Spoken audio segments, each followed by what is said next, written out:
Alta Profit, assurance vie, retraite, immobilier, le meilleur de l'épargne en ligne depuis plus de 20 ans. Le Conseil en Plus présente Sud Radio, les incontournables de la gestion de patrimoine.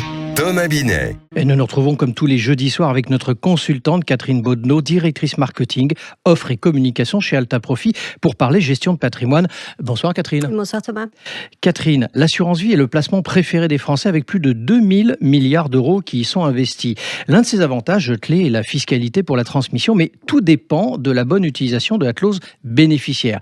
C'est capital et pourtant souvent négligé. On va faire le point là-dessus. Tout d'abord, rappelez-nous ce qu'est la clause bénéficiaire et pourquoi c'est si important. C'est tout simplement là où les personnes que vous allez désigner pour recevoir le capital qui est présent sur votre assurance vie au moment de votre décès.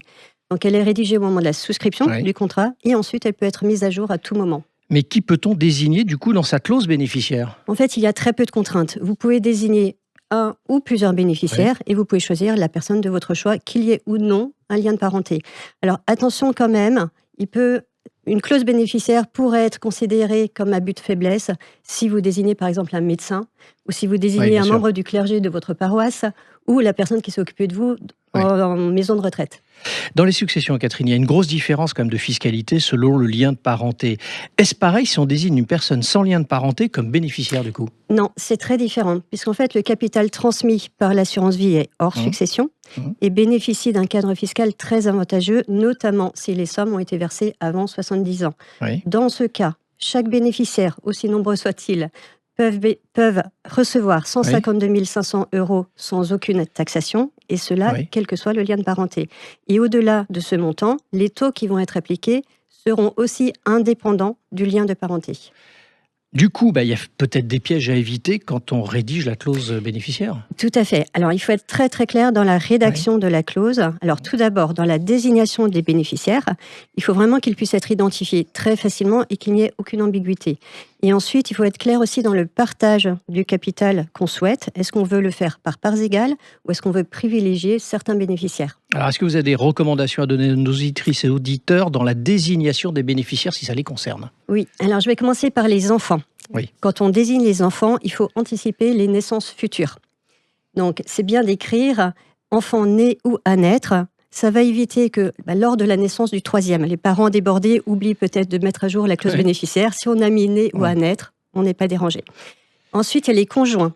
Là aussi, il faut faire très attention puisque les couples se font et se défont au fil de la vie. Il peut y avoir des changements.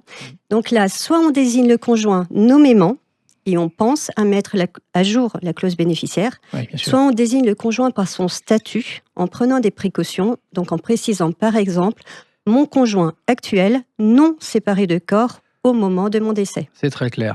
Alors, on va prendre un exemple de clause mal rédigée pour éclairer ça. Alors, prenons le cas de Paul. Paul, il a écrit « Mon épouse, Sophie Martin, née le 1er juillet 1960 ».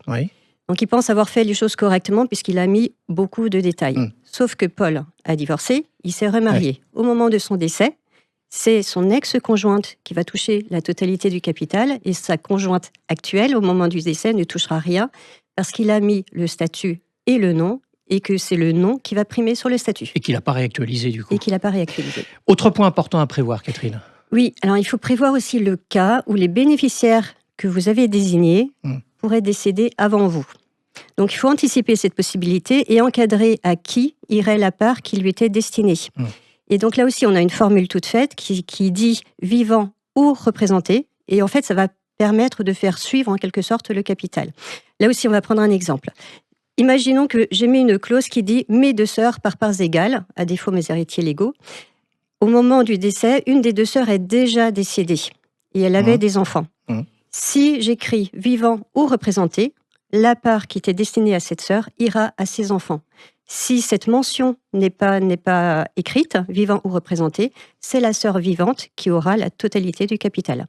Donc si je vous comprends bien, il faut bien faire attention à la rédaction de sa clause bénéficiaire et penser à la mettre à jour à chaque événement de la vie. Oui, c'est très important et en plus c'est très facile, puisque pour mettre à jour sa clause bénéficiaire, il suffit d'écrire à son assureur et dans certains cas, on peut même le faire depuis son espace client sur Internet. C'était très clair. Merci Catherine. Et on vous retrouve jeudi prochain pour un autre numéro d'Oser Investir, les incontournables de la gestion de patrimoine. Et pour ce qui me concerne, je vous retrouve tous les soirs de la semaine à 18h50 et dimanche matin dès 9h30 sur Sud Radio dans la matinale week-end. Sud Radio, les incontournables de la gestion de patrimoine. Thomas Binet. Avec Alta Profit, assurance vie, retraite, immobilier, le meilleur de l'épargne en ligne depuis plus de 20 ans, le conseil en plus.